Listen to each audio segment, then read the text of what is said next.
y al poco tiempo queda embarazada y da a luz nada más y nada menos que al que escribió estos libros, Primera y Segunda de Samuel. Digamos que sería el último juez, esa larga lista de jueces. Samuel es el último en la lista, un hombre que estuvo 40 años juzgando al pueblo de Israel. Y en el capítulo 4, después de hablar al pueblo y después de bendecirlo, etc., Israel toma la iniciativa de lanzarse a la guerra nada más y nada menos que contra los filisteos. Dice el versículo 1, por aquel tiempo salió Israel a encontrar en batalla a los filisteos. Los filisteos no le estaban atacando, fueron ellos los que dijeron, vamos a atacar, vamos a encontrar, vamos a ponernos en el camino y vamos a hacerle la guerra a los filisteos. Y dice que Israel acampó junto a un lugar llamado Ebenezer, la piedra que me ayuda, o como algunos han traducido, hasta aquí nos ha ayudado el Señor. Y los filisteos acamparon en Afec, lugar que significa la fortaleza. Ahí estaban uno enfrente del otro, el valle en el centro. Y es terrible porque dice que los filisteos vencieron a Israel. Miren lo que dice el versículo 2. Los filisteos presentaron la batalla a Israel y trabándose el combate, Israel, el pueblo de Dios, fue vencido. Y dice que huyeron de la batalla y en aquel día murieron como 4,000. 4,000 personas. Ahora, yo no sé quién se encargaba de contar a los muertos, pero contar 4,000 cadáveres tiene que ser un trabajo tremendo, ¿no? Pero es que no solamente murieron 4,000, después vamos a ver que murieron muchos más. Y la cuestión está, ¿cómo es posible que el pueblo de Israel, que en aquel momento era el pueblo escogido por el Señor, perdieran una batalla frente a enemigos como los filisteos, que eran paganos, eran idólatras? Su dios principal era Dagón, tenía la forma de un pez, como si fuera una sirena, aunque tenía cara de hombre. ¿Cómo es posible que perdieran frente a un enemigo tan malo y tan perverso como los filisteos, el pueblo de Dios? Bueno, en primer lugar vemos que el Señor no le dijo en esta ocasión a Israel que fueran a pelear contra los filisteos ni contra nadie. Eso es algo muy importante, es algo que hay que tener en cuenta, ¿saben? No se meta donde Dios no lo llama, hermano. No empiece a meterse en cosas, ahora voy a hacer esto, ahora voy a hacer aquello, sin tener instrucciones específicas de parte del Señor. Porque vas en tu nombre, vas por impulso, vas en la carne, y eso a la larga te pasa factura. ¿Quién le dice a Israel, váyanse a la guerra y peleen contra los filisteos? Nadie. No es como en otras ocasiones que Dios habla y Dios revela su plan y su propósito al pueblo, sino que en esta ocasión Israel dice, vamos a pelear. En un golpe de impulsividad o de emoción, vamos a pelear contra los filisteos, que era una nación, que era un pueblo que estaba en la costa mediterránea, tremendamente poderoso, y se metieron en una batalla sin prepararse espiritualmente. Si no solamente no tienen una palabra específica del Señor, sino que no están preparados espiritualmente. Es más, si uno analiza el estado espiritual de Israel en aquel tiempo, no era el mejor, sino más bien todo lo contrario, era cuando peor estaban. Fíjense cómo estaba el liderazgo. Ofni y Fines, sacerdotes perversos, corruptos, que violaban a las mujeres en la puerta del tabernáculo en Silo. Personas que abusaban de su puesto como sacerdotes, quitándole a la gente ofrendas a la fuerza. El pueblo estaba en un momento terrible. No había comunión, no había relación con el Señor. El único del cual habla bien el Señor en aquel tiempo era de Samuel. Pero del pueblo, el pueblo estaba fatal. Y cuando una persona no está bien espiritualmente, ¿cómo se le ocurre meterse en batallas y meterse en terrenos donde para meterte, primero Dios te tiene que decir, métete? Y segundo, Dios te tiene que preparar espiritualmente para que no caigas herido y hagas el ridículo. Y encima, en tu mala decisión, puedas arrastrar a otras personas. Miren cómo murieron en el primer encuentro, en el primer encontronazo, 4.000 hombres. El título del mensaje de hoy es Decisiones equivocadas. Decisiones equivocadas pueden llevarnos a la ruina, a nosotros y a países enteros, y a iglesias enteras, y a familias enteras. Y lo que me llama la atención es que se sorprenden, encima se sorprenden porque han perdido. Miren, por ejemplo, lo que dice el versículo 3. Cuando volvió el pueblo al campamento, los ancianos de Israel dijeron: ¿por qué nos ha herido hoy el Señor delante de los filisteos? Mientras yo leía esta mañana esta porción, esta pregunta más bien, ¿por qué? ¿Por qué nos ha herido el Señor? ¿Por qué los filisteos hoy nos han ganado? Me venía a la mente, pero así, otro hombre de Dios que un día cuando perdió una batalla le hizo la misma pregunta al Señor: ¿por qué hemos perdido hoy la batalla? Déjenme que les lea un versículo. Preste atención. Josué rompió sus vestidos y se postró en tierra sobre su rostro delante del arca del Señor hasta caer la tarde. Y los ancianos de Israel echaron polvo sobre sus cabezas. Y Josué le dijo al Señor: ¿por qué nos ha vencido hoy el enemigo? La misma pregunta: ¿por qué nos ha sucedido esta tragedia hoy en Israel? ¿Por qué nos has entregado en las manos de los amorreos para que nos destruyan? Ay, Señor, ¿qué le diré? ¿Qué dirán que Israel ha vuelto sus espaldas delante de los enemigos? Porque los cananeos y los moradores de esta tierra oirán y nos van a rodear y borrarán nuestro nombre sobre la faz de la tierra. Y entonces, ¿qué harás tú con tu gran nombre? Pero espérense. La diferencia entre la pregunta que le hace el pueblo de Israel al Señor en 1 Samuel 4 y la pregunta que hace en Josué capítulo 7, Josué al Señor, es muy diferente, porque unos no esperan que Dios responda. Cuando tú haces una pregunta, espérate a que se te responda. No preguntes y respondas al momento, sino infórmate, cerciórate si lo siguiente que quieres hacer es lo correcto o vas a seguir metiéndote más en líos. Sin embargo, con Josué fue diferente, porque él rasga sus vestiduras delante del Señor. Él dice: ¿cómo es posible que ayer le ganamos a los de Jericó, una ciudad inmensa, y hoy nos vamos a pelear contra una población, una localidad muy pequeñita llamada Jai, y perdemos? ¿Cómo es posible que al grande le ganemos y al chico perdamos? Y ahora Dios habla y le dice, escuchen, el Señor le dice a Josué: levántate. ¿Por qué te postras sobre tu rostro? Israel ha pecado y aún ha quebrantado mi pacto que yo les mandé, y también han tomado del anatema y hasta han hurtado, han mentido y lo han guardado en sus enseres. Por esto los hijos de Israel no podrán hacer frente a sus enemigos, sino que delante de sus enemigos volverán las espaldas. Por cuanto han venido a ser anatemas, yo no estaré con vosotros. Levántate y santifica al pueblo. Y todos conocemos el resto de la historia de cómo un solo hombre llamado Acán, quebrantó la orden de no coger, de no llevarse nada a su tienda y traer maldición al pueblo.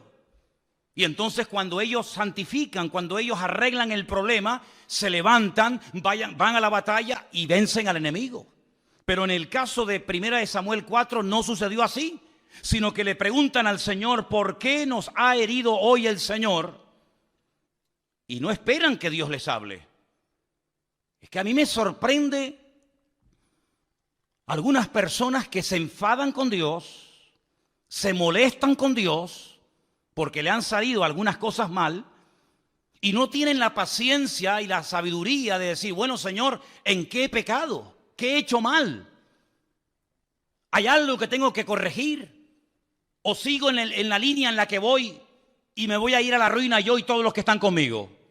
No esperaron en el Señor, no dijeron: bueno, vamos a estar un tiempo en oración, en búsqueda sincera y genuina de parte del Señor, sino que automáticamente preguntan y mira lo que hacen. Versículo 3. traigamos a nosotros de Silo el arca del pacto del Señor para que viniendo entre nosotros nos salve de la mano de nuestros enemigos. Otro error más. Primer error, ir a la guerra sin que Dios te lo diga. Segundo error, no prepararse espiritualmente. Tercer error, trasladar el arca del Señor sin ningún mandato específico, creyendo que el arca del Señor es una especie de amuleto contra la mala suerte, creyendo que es una especie de talismán, creyendo que es una especie de objeto milagroso o de lámpara de Aladino, que en cuanto haga presencia en el campamento de Israel, todos los problemas se van a solucionar inmediatamente.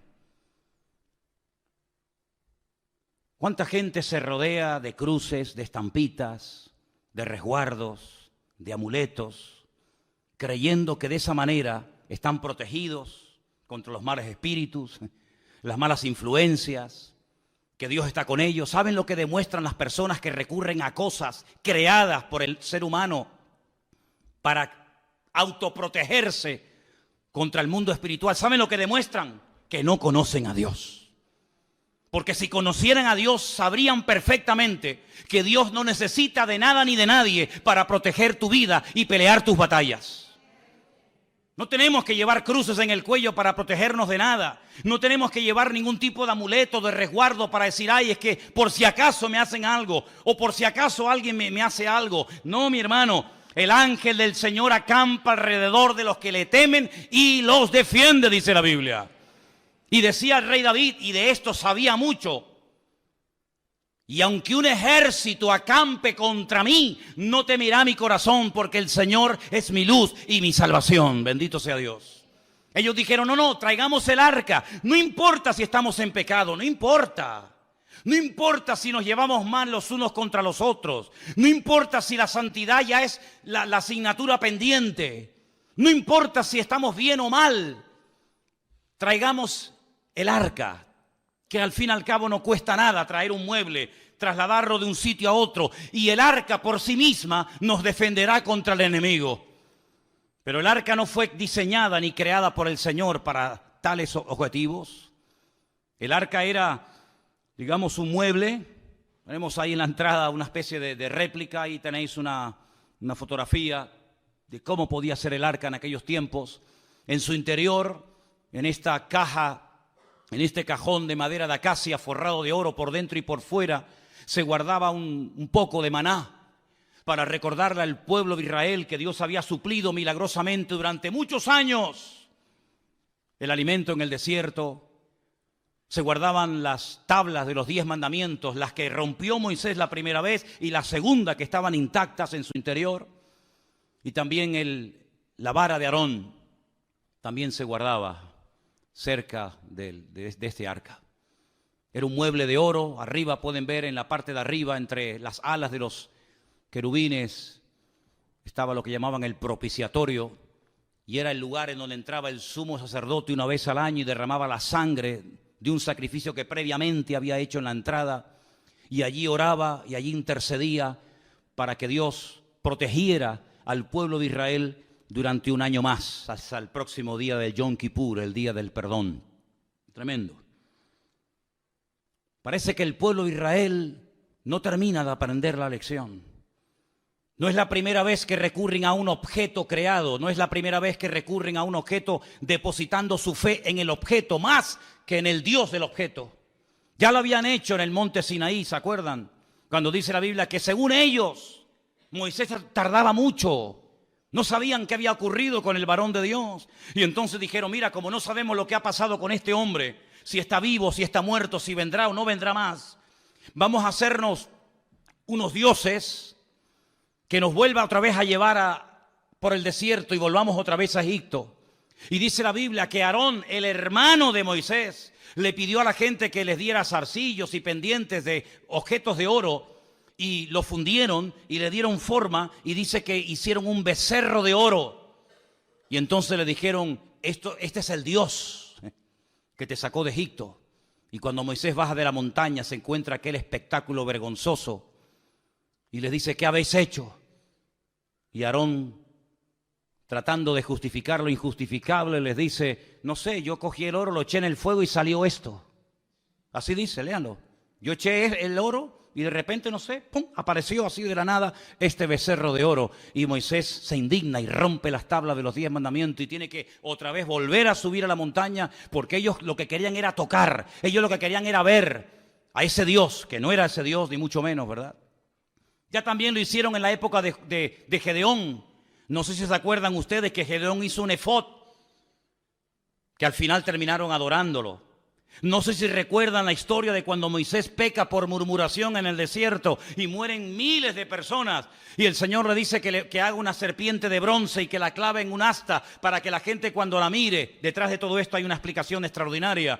Y dice que aquella serpiente de bronce en los tiempos de los reyes le presentaban incienso y fue objeto de adoración hasta que tuvieron que despedazarla. Y así el hombre tiene siempre como una tendencia a agarrarse a cosas. Y alguien dijo que potencialmente todos los seres humanos tenemos tendencia a la idolatría. Parece mentira. Hay gente que dice, no, yo no adoro a nadie, sí, pero luego pero tus hijos los adoras, ¿verdad? O adoras tu casa, o adoras tu trabajo, tu coche, o tus pertenencias.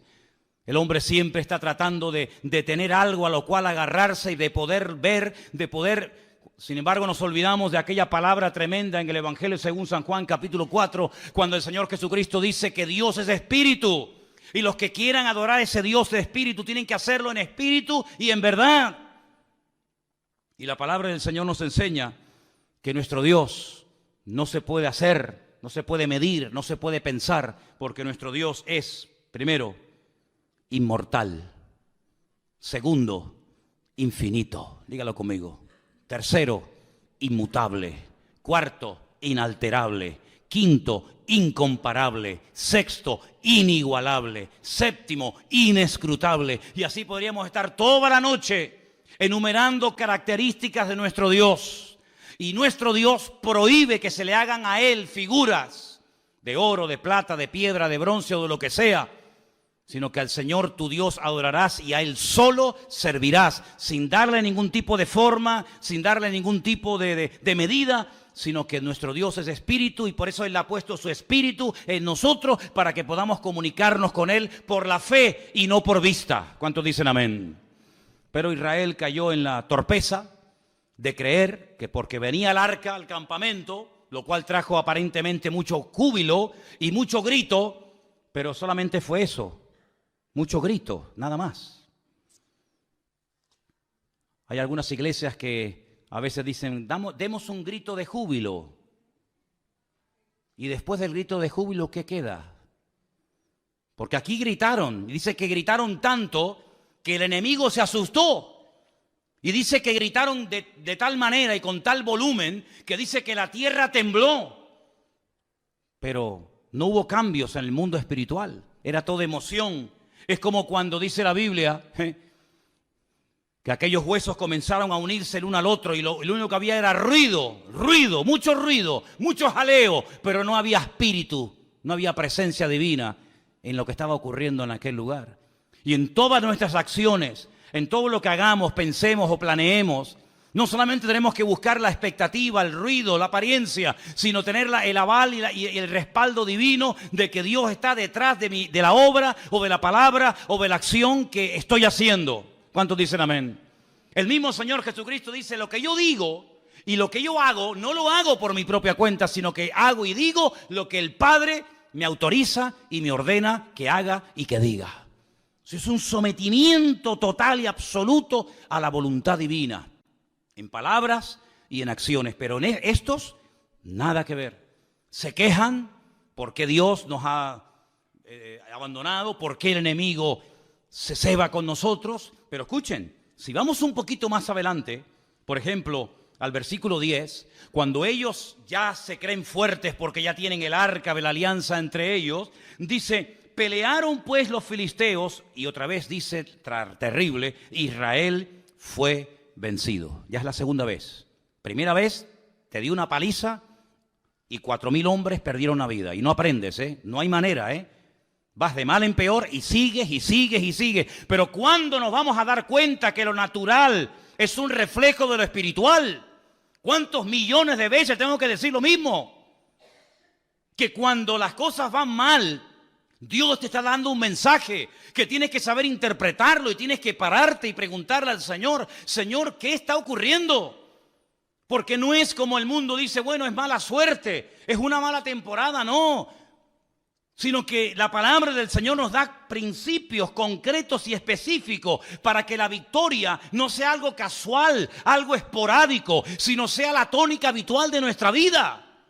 Y cuando en mi vida no hay victoria, cuando en mi vida lo único que hay son desgracias, follones, peleas, divisiones, enfermedades, conflictos, etcétera, etcétera, tienes que pararte, querido. Y tienes que preguntarle a tu Dios, que dicho sea de paso, es un Dios de amor, que quiere lo mejor para sus hijos. Señor, ¿qué estoy haciendo mal? No como esto que le decían, ¿por qué nos has abandonado? No, el problema no está que Dios les ha abandonado. El problema es que ustedes han abandonado a Dios. No le eches la culpa a Dios. Como dicen los inconversos que todos conocemos, ¿y si Dios es tan bueno? ¿No has encontrado gente así? Bueno, si Dios es tan bueno, ¿por qué se mueren los niños de hambre? ¿Y por qué hay guerras por aquí? Como si Dios fuera el culpable de todo eso. Y aquí está esa actitud reflejada. ¿Os dais cuenta que el corazón del hombre, da igual si es en el Antiguo, en el Nuevo Testamento, en la Edad Media o en el tiempo presente, el corazón del hombre es igual? Siempre tratando de buscar el chivo expiatorio. Siempre tratando de echarle la culpa a algo o a alguien, menos a sí mismo. Claro, hemos perdido la guerra porque nos has abandonado. La culpa la tienes tú. Porque yo fui a la guerra, yo afilé mi espada, yo me fui con mi coraza, con mi yelmo, con mi jabalina, me fui preparado, pero tú no me apoyas, tú no estás conmigo, tú no me respaldas y por eso las cosas me van mal en la vida. No caigas en ese error. Los que hablan así son los que no conocen a Dios. Los que conocen a Dios pueden llegar a decir, aunque Dios me mate, lo seguiré adorando, porque yo sé que mi Redentor está vivo. Pero los que hablan así, ¿por qué nos has abandonado?, son los que están mal e intentan condenar a Dios para justificarse a sí mismos. Es como en una de las conversaciones profundas que Job mantiene con Dios, donde él intenta presentar argumentos convincentes. Y hay un momento en el que Dios le interrumpe y le dice, pero querido Job, ¿me vas a condenar a mí para justificarte tú? No, queridos. Cuando las cosas en la vida no ruedan y no salen en lo natural, en lo espiritual, en todas las áreas de nuestra vida, no hay bendición, no fluye la bendición de Dios, no tienes una vida atractiva, una vida que la gente diga, yo quiero ser como esa mujer, yo quiero ser como esa familia, yo quiero ser como ese hombre. Cuando tu vida es una vida de tragedia, de desgracia, de lío, de follones, cuando tu vida no es una vida que sea luz, sino es tiniebla, tienes que pararte y no echarle la culpa a Dios, sino preguntarte, Señor, ¿qué estoy haciendo mal? Y el Señor te va a hablar, como le habló Josué, ¿visteis? Y le dijo, no, es que el problema es que hay pecado y Dios no se puede mover y su gloria queda detenida cuando hay pecado y desorden en el pueblo. A mí me sorprende que siga lloviendo. A mí me sorprende que podamos seguir respirando. A mí me sorprende que aún estemos con vida. Y no es por nuestros méritos, sino es por la misericordia y por la gracia de nuestro Dios, ni más ni menos. ¿Estamos de acuerdo, hermanos? Vuelven a pelear y miren lo que pasa. No han aprendido. Hermanos, si no aprendemos de la historia, la volveremos a repetir.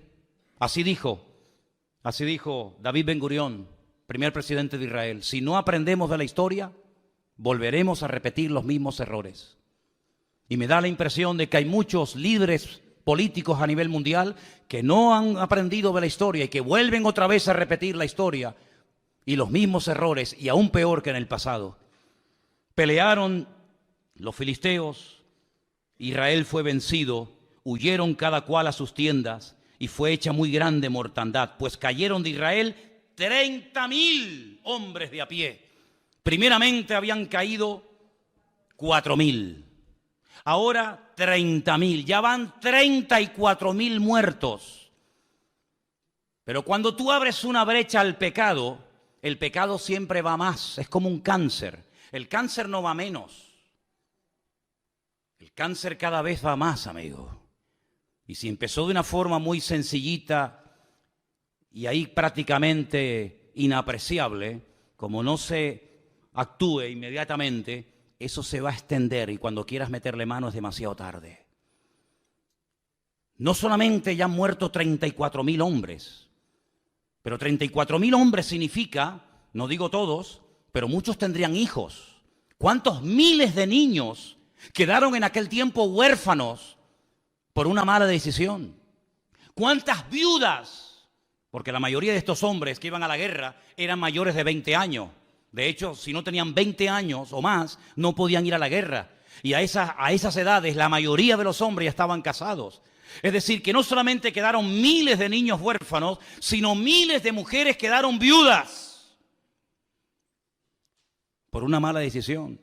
Pero no solamente fue eso, sino dice que en aquel segundo encuentro de Israel contra los filisteos, los dos hijos del sacerdote Elí murieron, Ofni y Fines.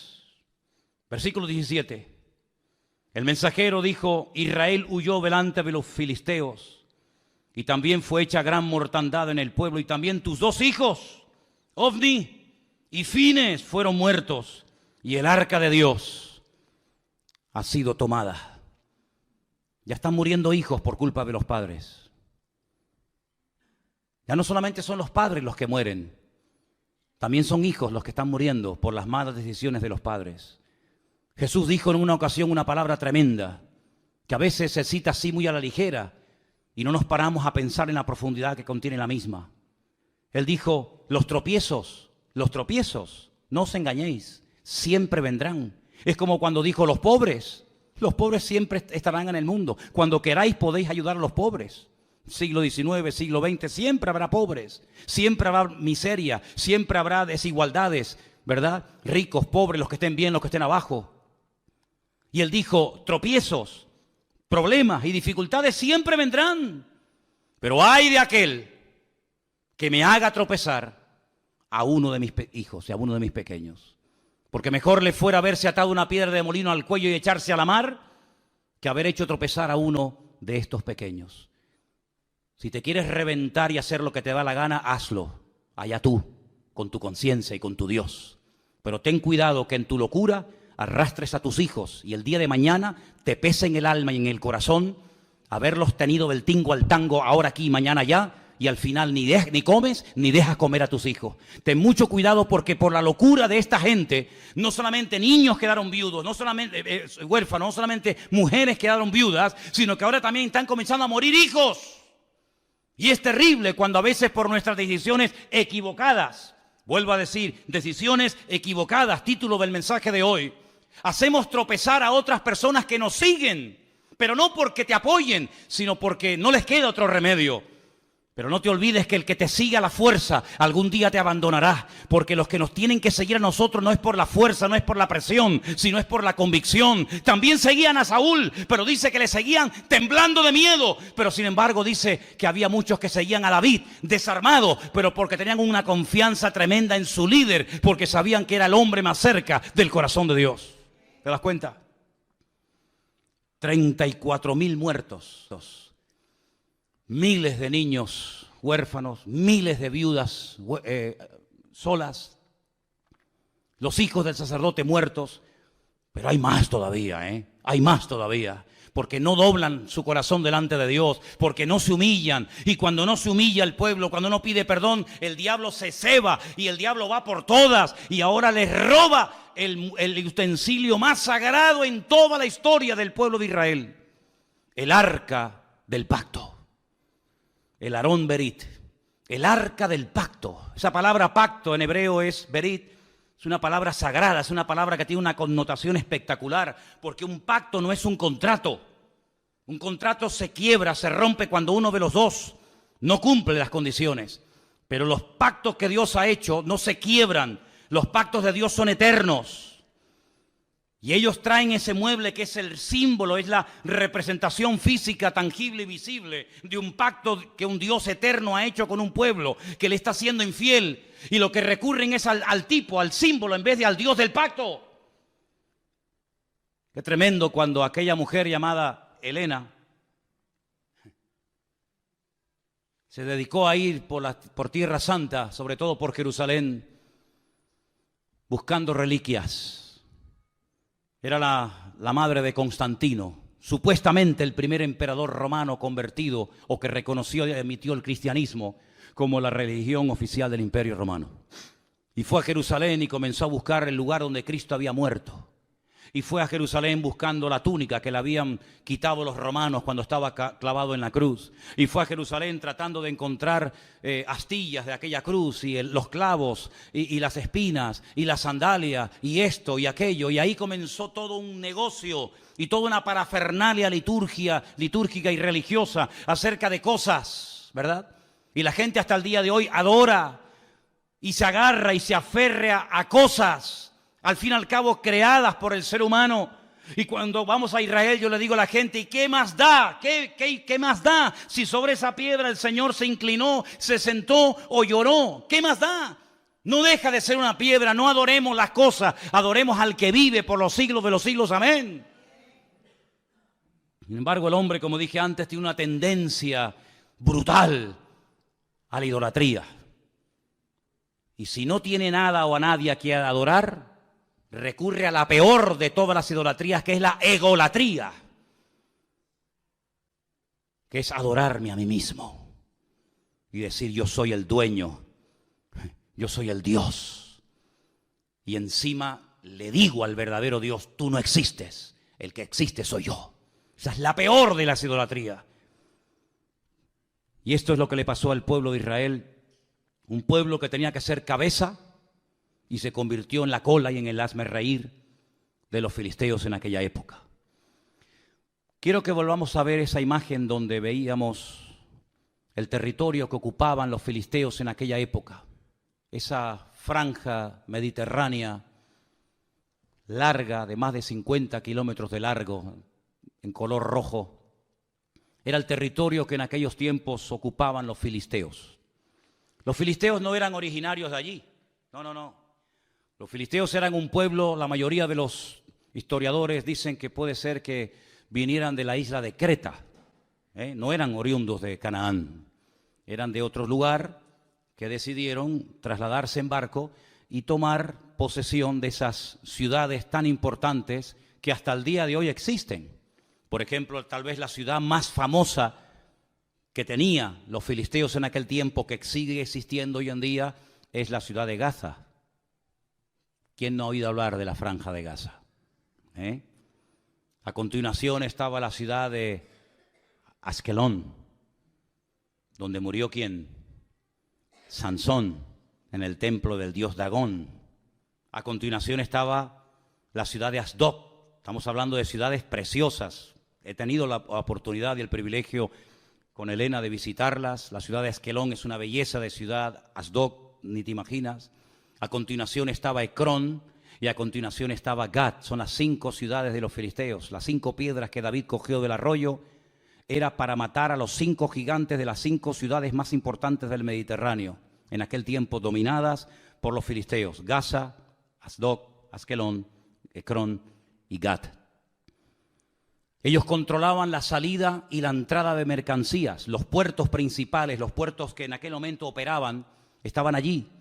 Y ellos podían otear al horizonte las naves que venían con suministros, y también controlaban la mercancía que salía del país. Es decir, los filisteos eran expertos en oprimir la economía del país. Eran expertos en decir, esto entra o esto no entra. Esto sale o esto no sale. Es decir, no eran enemigos que solamente peleaban cuerpo a cuerpo con Israel, sino eran enemigos que atacaban el suministro de mercancías, ¿verdad? Toda la infraestructura de los filisteos era precisamente evitar que económicamente el país prosperara, porque ellos eran los que permitían o impedían que las mercancías entraran o salieran del país. Qué interesante, ¿verdad? Cómo cada uno de los enemigos que se afincaron en la tierra de Canaán, cada uno de ellos tenía su característica. Qué tremendo cuando aquel filisteo desafía al pueblo de Dios. Lo vamos a ver más adelante en estos próximos días en el libro de Samuel. Y cómo David reconoce, cómo David discierne espiritualmente que detrás de ese gigante, detrás de esa masa de carne, detrás de ese hombre natural, hay un poder, un principado espiritual que lo que intenta es ahogar y lo que intenta es amedrentar y asustar al pueblo de Dios. El arca es robada, se la llevan los fariseos a su tierra No es que obraran mejor que los israelitas, pero a veces, escúchame bien, los inconversos son el látigo que Dios utiliza para tratar con tu vida. Escucha bien esto que te acabo de decir. Tal vez lo has oído o tal vez la primera vez en tu vida que un pastor te dice esto. Ten cuidado porque si no escuchas la voz de Dios, si no prestas atención a la voz de Dios, puede ser que Dios le permita a algún inconverso golpearte y humillarte para que busques a Dios sí o sí. No te olvides que Dios puede utilizar al faraón para decirte ven y toma tierras y vive de maravilla, o al mismo faraón o a otro lo puede utilizar para amargarte la vida y para impedirte y coaccionarte tu libertad. Dios puede utilizar a un Nabucodonosor para destruir a un templo y para destruir una civilización y para destruir a todo un pueblo y una ciudad, y al mismo personaje el Señor lo puede utilizar para levantarte y para prosperarte y ponerte con autoridad y con poder en Babilonia, como fue el caso de Daniel, Mesac, Abednego y Misael. No te olvides que Dios puede utilizar a un Ciro, ¿verdad?, para volver a reconstruir el templo, o puede utilizarlo para destruir el templo. En otras palabras, Dios quiere tratar con tu vida sí o sí. En esta iglesia o a la que vayas, no puedes huir del trato de Dios. Si no le escuchas por las buenas, tendrás que escucharlo por las malas. Si no le atiendes por lo espiritual, te tocará la fibra física. Y si no, la mente. Y si no, la economía. Y si no, la familia. Pero sí o sí, Dios no se va a detener, sino que Dios tiene un propósito y un diseño para nuestra vida, y Él puede utilizar al jefe que te paga no pagándote, o puede utilizar al jefe que te paga para bendecirte y para ayudarte, o para amargarte la existencia y la vida, y puede utilizarlo para ponerte en el puesto de trabajo que anhelas y quieres tener, o para ponerte en el sitio donde jamás en tu vida te gustaría entrar y pisarlo. En otras palabras, Dios puede utilizar el martillo, la mula, el perro, el sol, la luna, las estrellas o lo que haga falta. Pero a Dios no lo va a detener nada ni nadie, porque Dios dice que no parará de obrar en nosotros hasta que Él venga a buscarnos y quite nuestras arrugas y quite las manchas de nuestra vida. ¿Cuántos dicen amén? Por eso, queridos hermanos, entremos por las buenas en el trato de Dios, porque yo dije en una ocasión, y creo que algunos lo recordarán, que al listo, con una simple mirada, capta el mensaje. Pero al tonto, ni tirándole piedras, se entera de la película. Era como antiguamente, los padres miraban a los hijos y le transmitía telepáticamente un mensaje que el chiquillo interpretaba al momento. No hacía falta traductor de Google ni vainas raras, sino que la simple mirada del viejo, cuando coincidía con la tuya, te estaba diciendo o te quedas quieto, o cuando vaya a casa te meto un cogotazo que te vas a enterar, malcriado. Todo eso te lo decía con la mirada. Hoy en día te manda WhatsApp, abre una página de Facebook tu viejo, te manda todo lo que quiera y no te enteras. Vamos a leer algunos versículos interesantes. Proverbios 3, del 31 en adelante. Proverbios capítulo 3, si me los ponen casi mejor. 31 al 33, perfecto. Proverbios 3, del 31 al 33. No envidies al hombre injusto. ¿Conoces a alguien que se porta injustamente contigo? ¿No? Bueno, yo sé que ustedes siempre están en otro nivel, están en una dimensión espiritual a la que yo todavía no he llegado, pero si algún día conoces a alguna persona injusta que le va bien, tiene un buen coche y tal y cual, dice, no lo envidies, no tengas envidia del injusto, ni escojas ninguno de sus caminos, porque el Señor abomina. ¡Ay! Nos habían dicho que Dios ama al pecador y aborrece el pecado. ¿No nos habían dicho eso? Pues es que eso no está en la Biblia. No, hermano. La Biblia dice que Dios ama al pecador, pero aborrece el pecado. ¿Y dónde está eso? Eso no es en la Biblia. Eso se lo inventaron yo no sé quién. Yo lo que leo es que Dios abomina al perverso.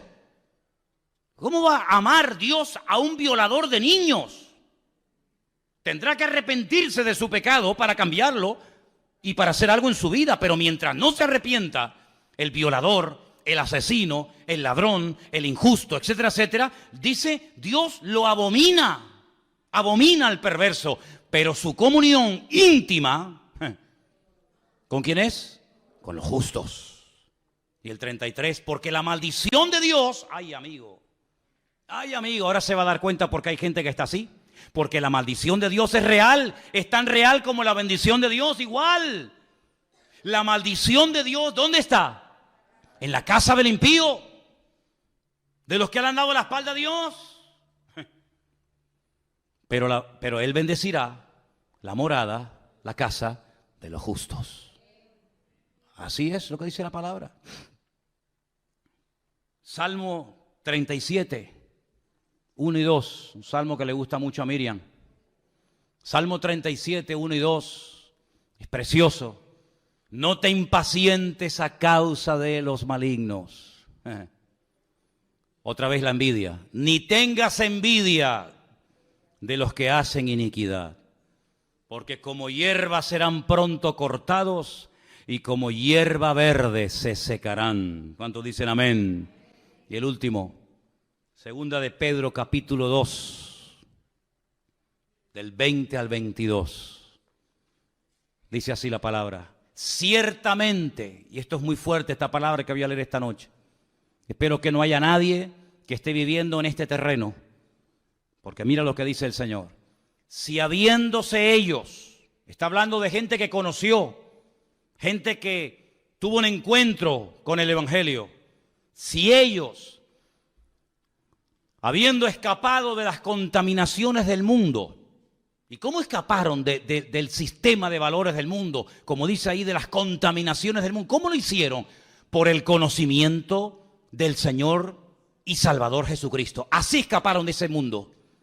No por fuerza de voluntad. No porque dijeron, bueno, yo me voy a proponer no juntarme con gente mala, voy a intentar cambiar. No es por ese sistema.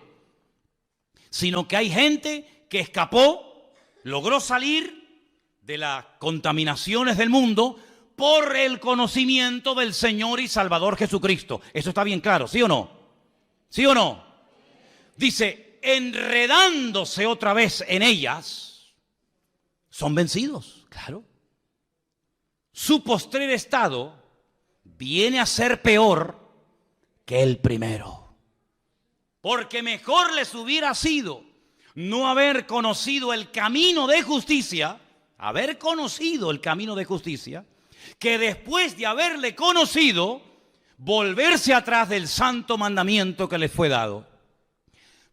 Pero les ha acontecido lo del verdadero proverbio, que el perro vuelve al vómito y la puerca lavada a revolcarse en el cieno. Ay, amigo, más claro agua, ¿eh? Aunque usted no lea esto en hebreo, ni en arameo, ni en griego, usted lo entiende perfectamente. Yo tengo que decir como pastor, y me gustaría decir todo lo contrario, pero mentiría si lo hiciera, que nunca he conocido a nadie que se haya apartado de los caminos del Señor, que su vida haya sido una maravilla. Si así fuera, más de uno se vería tentado a decir, oye, separándome del Señor, vivo mejor. Pero es que no hay ni la más mínima tentación en los que hemos nacido de nuevo.